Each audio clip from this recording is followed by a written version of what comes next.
मा अर्सलनाका इल्ला रहमतल लिल आलमीन।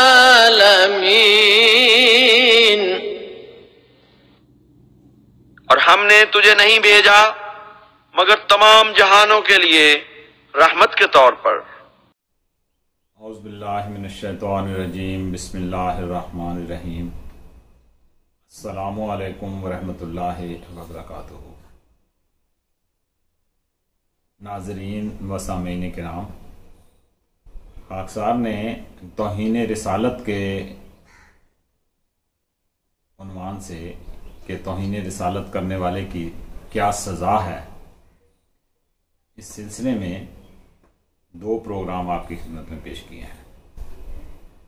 और जैसा कि खाकसार ने पिछले प्रोग्राम में ये बताया था कि उलमा ने जिस कदर भी किताबें लिखी हैं वो इमाम इब्न तैमिया की वो किताब है जो कि ये मेरे पास इस वक्त मौजूद है। इस किताब के हवाले से वो सब किताबें लिखी गई हैं और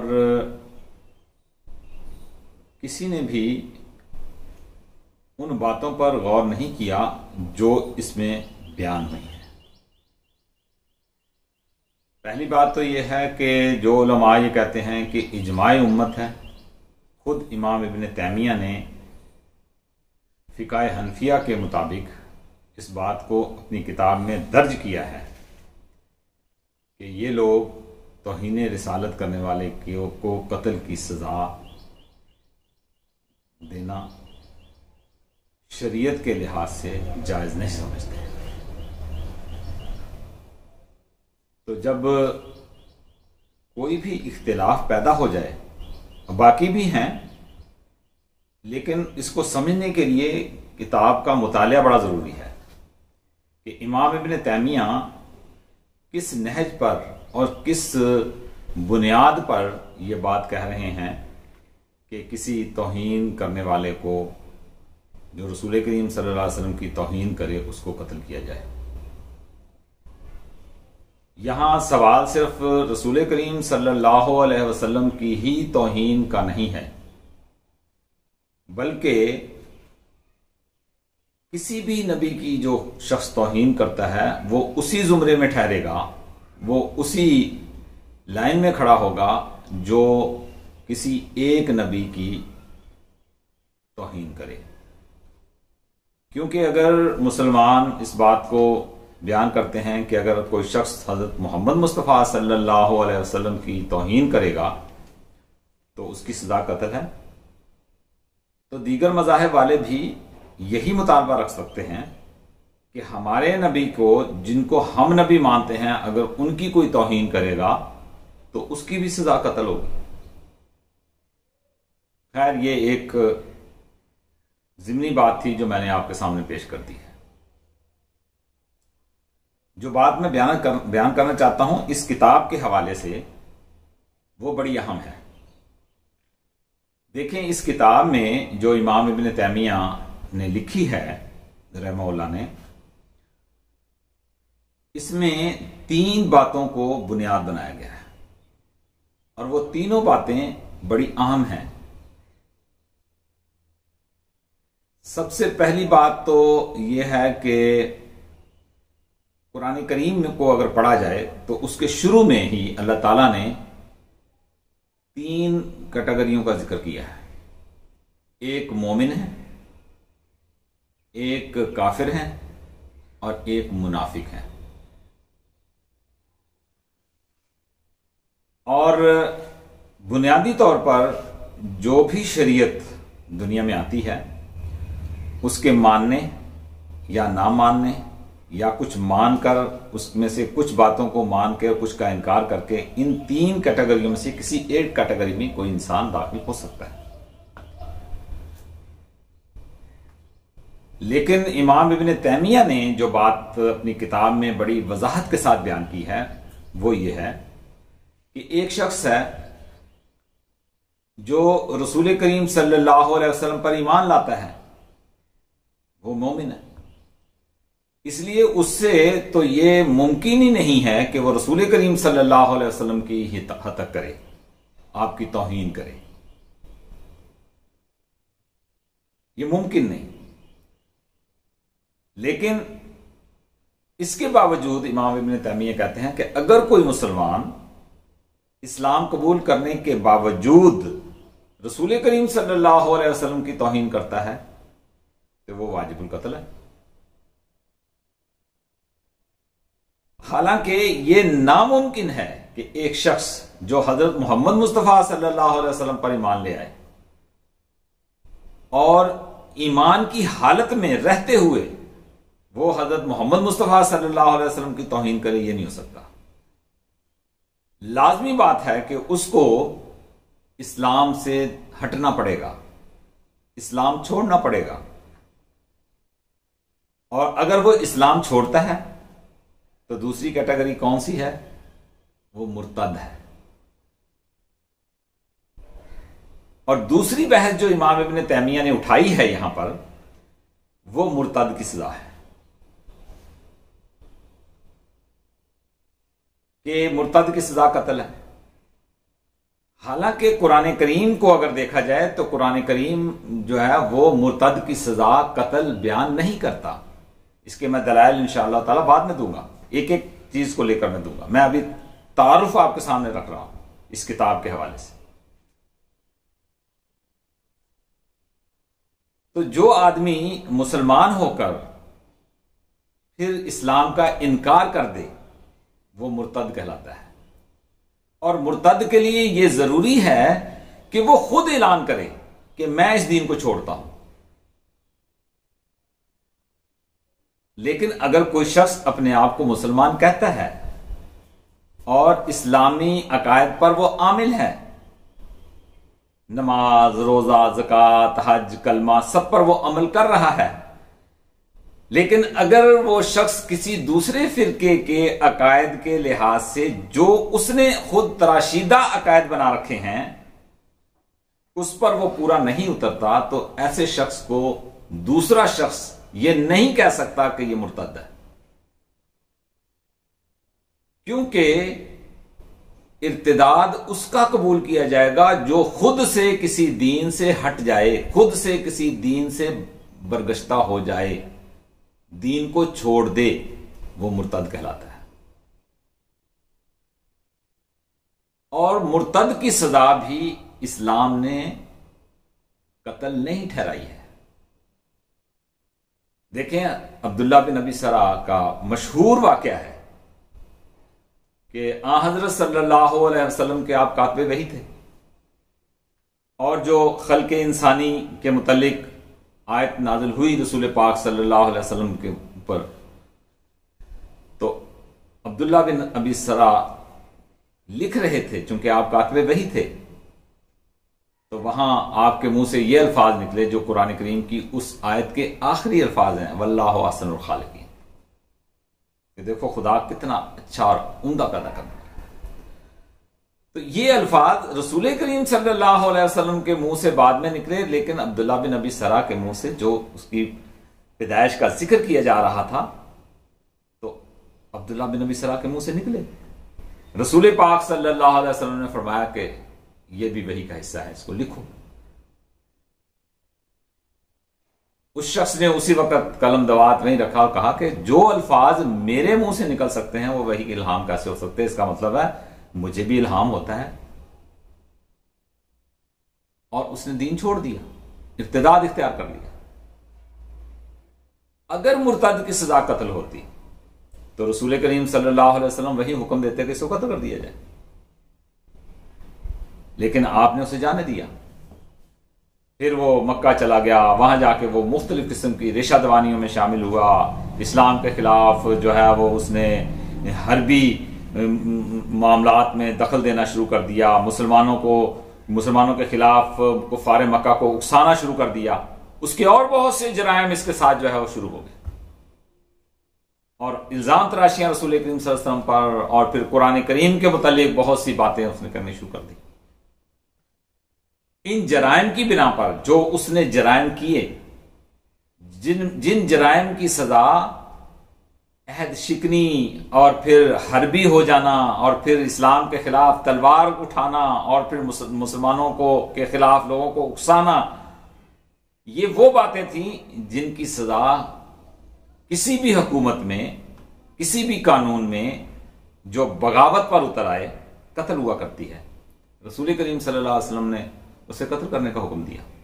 बहुत बाद की बात है ये, जब फतेह मक्का हुई है, उस पर भी हजरत उस्मान रज़ी अल्लाह तआला अन्हु ने रसूल पाक सल्लल्लाहु अलैहि वसल्लम के पास जाकर उसके लिए पनाह तलब कर दी और आपने उसे माफ कर दिया। अगर मुर्तद की सजा कत्ल होती तो उसी वक्त हुक्म होता, उसका कत्ल हो जाता, फिर उसको ईमान लाने की तौफीक ना मिलती। खैर, और भी कुरान करीम की बहुत सी आयात हैं, मैं बात बयान करूंगा। एक तो ये है। दूसरी कैटेगरी जो इसमें उन्होंने बयान की है वो है मुनाफिक की, कि इस मुसलमानों में आता है तो कहता है हम तुम्हारे साथ हैं, जब कुफार के पास जाता है तो कहता है हम तुम्हारे साथ हैं। तो इस लिहाज से जो दूसरा टॉपिक इमाम इब्न तैमिया ने अपनी इस किताब में उठाया है वो मुनाफिक है। और जो शख्स निफाक करता है और उस पर वो रसूल पाक सल्लल्लाहु अलैहि वसल्लम के मुतालिक तौहीन करता है,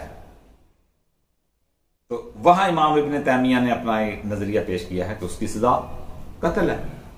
हालांकि कुरान करीम किसी मुनाफिक के कत्ल करने का भी हुक्म नहीं देता। इसको भी मैं आपके सामने रखूंगा।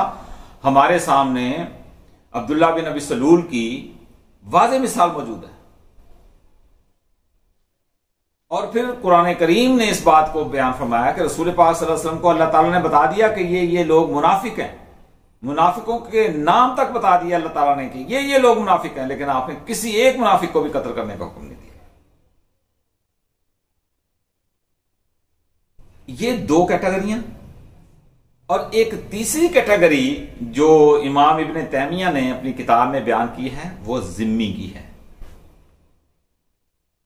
और किताब का चौथा हिस्सा मैं समझता हूं, अगर इस किताब के 4 हिस्से बना दिए जाएं तो चौथा हिस्सा इन दो कैटेगरियों पर है, मुनाफिक और मुर्तद, जिसमें काफिर भी आ जाता है। बाकी सारे की सारी किताब जिम्मी के ऊपर लिखी गई है और जिम्मी की बहस को उठाया गया है। ये जिम्मी कौन है, मैं उसकी भी आपके सामने थोड़ी तशरीह कर देता हूं। जिसको कि बाकी जो हमारे किताबें लिखने वाले हैं, तौहीन रिसालत की सजा कत्ल, उन्होंने इसको मुख्तसर सा बयान कर दिया है। हालांकि इमाम इब्न तैमिया की सारी बहस जो इस किताब में उन्होंने की है वो जिम्मी के ताल्लुक से है। उसका खुलासा भी मैं आपको बता देता हूं।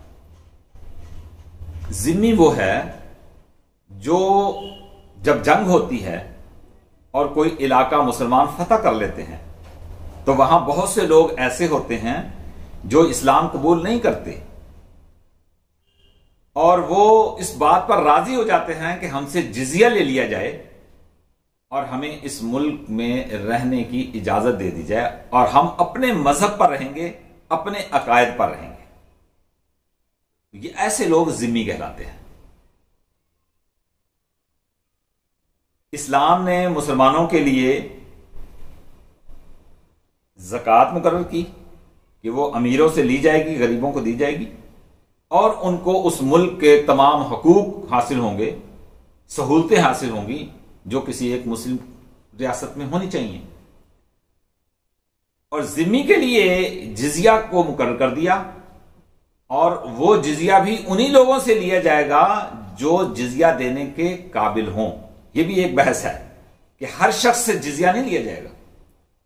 हजरत उमर रजी अल्लाह तआला अन्हु के जमाने में जब एक रियासत के मुतालिक इस्लामी रियासत जहां कायम थी, वहां ये इतला मिली कि गरीबों से भी जबरदस्ती जिजिया आपने फरमाया नहीं, जो साहिब इस्तिताअत हैं जिजिया उनसे लिया जाएगा, बल्कि गरीबों को दिया जाएगा, खा वो जिम्मी ही क्यों ना हो, क्योंकि वो हमारी शराइत पर इस मुल्क में रहने के लिए तैयार हो गए हैं। तो जो सारी बहस की गई है वो उस जिम्मी के मुतालिक है कि अगर वो जिम्मी रसूल करीम सल्लल्लाहु अलैहि वसल्लम की तौहीन करता है तौहीन रिसालत करता है तो उसकी क्या सजा है? तो इमाम इब्न तैमिया कहा उसकी सजा कत्ल है। हालांकि कुरान करीम इस बात की इजाजत देता है कि दीन हर एक का अपना अपना है, दीन के बारे में कोई जबर नहीं। हां, जहां तक तौहीन करने की बात है तो रसूल करीम सल्लल्लाहु अलैहि वसल्लम ने या कुरान करीम ने किसी तौहीन रिसालत करने वाले की सजा कत्ल नहीं ठहराई। लेकिन साथ ही उसके इमाम इब्न तैमिया ने इस बात को का भी इशारा फरमा दिया, यह बात भी बयान फरमा दी है कि उस जिम्मी को अहद तोड़ने के नतीजा में सजा दी जा सकती है, क्योंकि उसने ये अहद किया था कि मैं इस्लामी कानून और कवायद को मद्देनजर रखते हुए उन शराइत पर जो शराइत मुसलमानों ने मेरे लिए ठहराई हैं, मैं इस मुल्क में रहने का हक रखता हूं और मैं इस मुल्क में रहूंगा एक यहां का शहरी होने की हैसियत से। लेकिन अगर वो अहद को तोड़ता है तो उसकी सजा, वो कहते हैं सियासतन उसको जो भी सजा दी जाएगी वो दी जाएगी। अगर उसको कत्ल भी किया जाता है तो वो सियासी कत्ल कहलाएगा, ना कि मजहबी लिहाज से उसको किसी कुरान करीम के हुक्म के मुताबिक कत्ल किया जाएगा। ये अल्फाज हैं इसके अंदर। एक तो इन्होंने ये बात की है। दूसरा इन्होंने ये बात लिखी है कि बाज फुकहा का ये कहना है कि नहीं, उसको कत्ल नहीं किया जाएगा, उसको समझाया जाएगा, उसको बताया जाएगा। अगर तो वो अपने उस मौकफ से हट जाता है जो मौकफ उसने तौहीन के मुतालिक इख्तियार किया था, तो ऐसे शख्स को मुआफ करके उसके साथ दोबारा मुआहदा करके उसे उस रियासत में रहने की इजाजत होगी, तावक्ते कि वो दोबारा उस फेल का इर्तिकाब ना करे। एक तो ये। दूसरी बात उन्होंने ये लिखी है कि बाज फुकहा का ये कहना है कि अगर कोई जिम्मी शख्स जो तौहीन रिसालत करता है या उस रियासत के कानूनों को तोड़ता है, उसको पकड़ा जाएगा, उसको बताया जाएगा, देखो भाई तुमने ये अहद हमारे तोड़े हैं, इस मुल्की कानून जो हमारी रियासती इस्लामी कानून को तोड़ा है, तुमने ये तौहीन किया है या तुमने ये जराइम किए हैं। उन जराइम का भी जिक्र है इसमें अलग से। डाका मारता है, चोरियां करता है, मुसलमान औरत से जबरदस्ती करता है, जनाकारी जो है वो करता है, अलग अलग उसके वो सारी डिटेल दी गई है जो एक जिम्मी के मुतालिक है। तो ये अहद शिकनी होगी, उस अहद शिकनी के बदला में उसको जो है वो सजा दी जाएगी।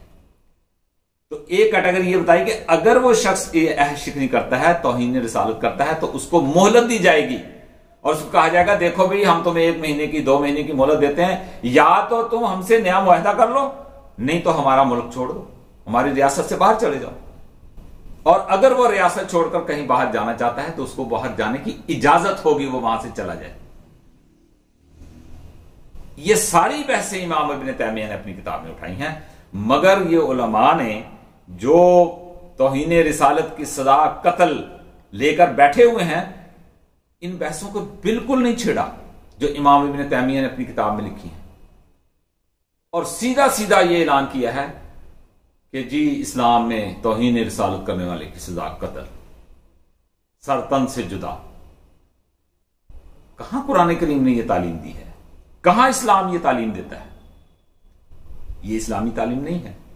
प्रोग्राम लंबा हो गया है, इंशाअल्लाह ताला फिर मैं इसकी एक एक जो कैटेगरी जो इमाम इब्न तैमिया ने बनाई है और उसके जो उन्होंने अपनी बात को मजबूत करने के लिए जो दलाइल दिए हैं, उस पर मैं बाद में तबसरा करूंगा इंशाअल्लाह ताला अगले प्रोग्राम में। तब तक के लिए मुझे इजाजत दीजिए। अस्सलामु अलैकुम रहमतुल्लाहि व बरकातुहू।